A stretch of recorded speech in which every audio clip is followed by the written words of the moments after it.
Is it best to start my lash application with the inner corner, the outer corner, or the center?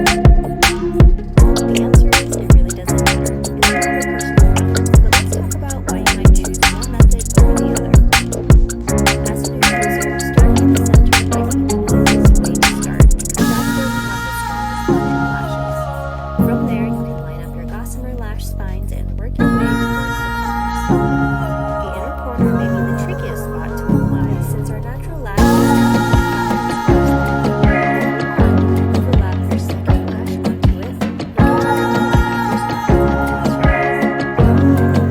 To make sure your outer corners stay lifted instead of drooping. Start on the outer corner to make sure you have your perfect angle, then work your way in. Another thing you could try is to apply your inner and outer corner lashes first. Create a frame in which to work this out.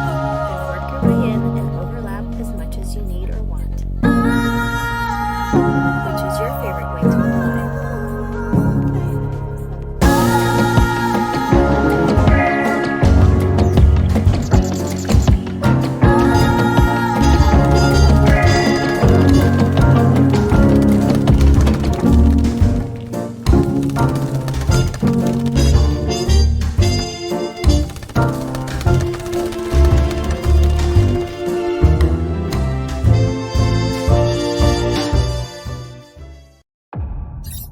Please like and subscribe my channel. Thank you.